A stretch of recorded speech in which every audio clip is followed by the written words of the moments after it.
Those who control space control the world. What we used to call science fiction has become today's reality, and China is by far America's biggest dread. The United States used to be the #1 in space development, closely followed by Russia.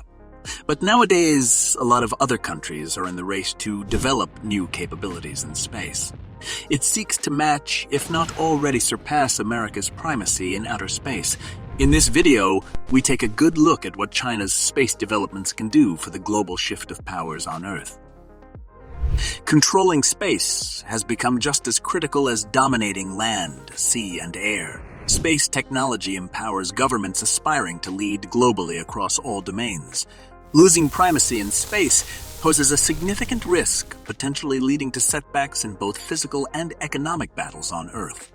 Countries like Iran, Japan, and India have invested heavily in their space programs, presenting themselves as peaceful entities on the surface.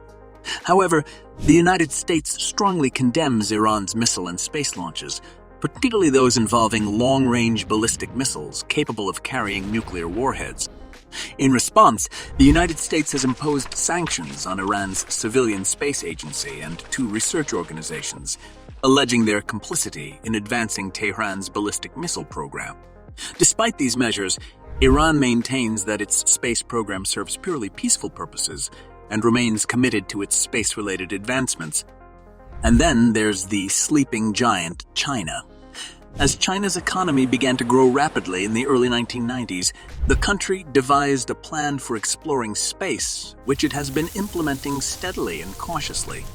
Despite this progress, China has been prevented from participating in the International Space Station, mainly due to objections from the United States concerning the secretive nature of the Chinese program and its close ties to the military. A major issue for the United States has been, and still is, that China's spaceports and crewed space missions are managed by the People's Liberation Army, making it challenging to distinguish between China's civilian and military space activities. Additionally, space technologies often have both civilian and military applications, further complicating matters. While the United States also has dual-use space technologies, China's rivals tend to assume the worst and have raised concerns that China may attempt to claim lunar territory under the guise of scientific research.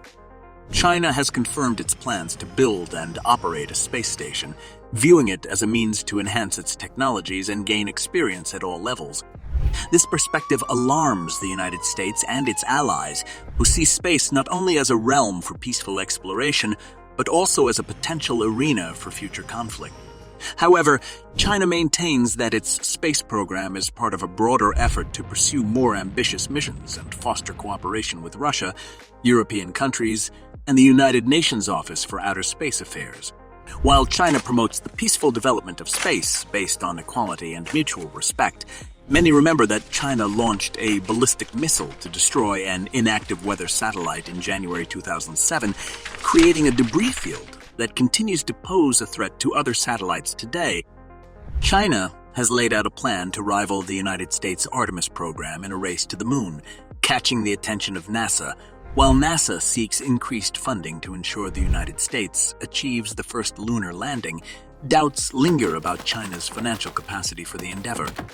According to an expert on China's space program at CNA, China's space development funding remains somewhat opaque. However, if they didn't believe they could afford the mission, they wouldn't have pursued approval. China's space program has been a significant source of national pride, symbolizing its transformation from poverty to the world's second-largest economy over the past 4 decades. This has bolstered the authority of the Communist Party, whose authoritarian governance and strict control over political activities have been accepted by most Chinese citizens as long as the economy continues to grow. In addition, the country has been moving boldly into exploration of the solar system with robotic spaceships. It landed a probe on Mars that carried a rover, the Zhurong, which is conducting a range of surveys, looking particularly for frozen water that could provide clues as to whether the red planet once supported life. But they also landed a probe and a rover on the moon's less explored far side, joining the Jade Rabbit rover that was part of an earlier lunar exploration mission. China has been the first country that brought back some lunar samples by any country's space program since the 1970s, and officials say they want to send Chinese astronauts to the moon and eventually build a research base there. Of course, there is always this prestige factor involved. Going to the moon would be a big feather in China's cap and a good way for them to demonstrate themselves on the world stage and continue to have the support of the Chinese citizens, but there is more to it. The Chinese, as well as the United States, are very interested in the potential for immense mineral deposits on the moon, and both countries are positioning themselves to exploit those mineral deposits. Having a new and massive supply of rare mineral resources could provide a boon to the global economy and their ruling power of the world. The moon is a treasure trove of resources that has caught the attention of space mining companies. These companies are eyeing vast reserves of iron, precious metals found in asteroids, valuable minerals, and even trillions of tons of water present on the moon's surface. However, there's a significant challenge.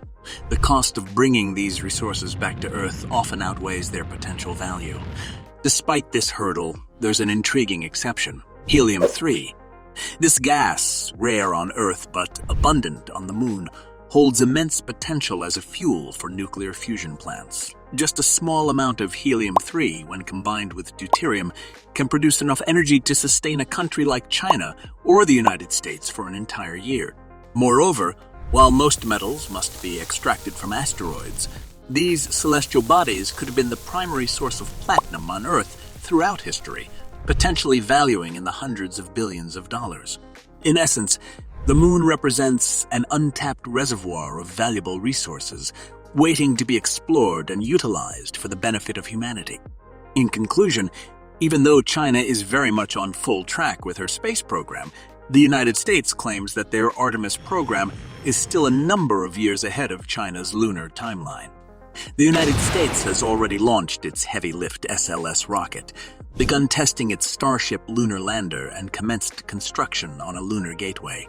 China, on the other hand, still faces numerous technical hurdles in landing on the moon. While China has released a slew of technical mock-ups of spacecraft and station designs, they remain in the early stages of engineering and testing. But as mentioned earlier, they are very secretive about their actions, so nobody, except the Chinese, really knows the truth of where they stand in their space developments. And last but not least, even though rare metals can be found on the moon, they cannot run an industry of their own. They can, however, be used to improve Earth's environment, as it will create less heavily polluting industries or help other industries of the respective country to make gains and level up their economy, or even take over the global economy. While there are many benefits from potentially mining the moon for rare metals, it is essential to note neither China or the United States have the right technology and equipment to transport large quantities of lunar rock back to Earth as of yet. But the more we venture into the future, the better technologies will be introduced that will overcome all the obstacles. And only time will tell whether China or the United States is going to be the winner in this space battle.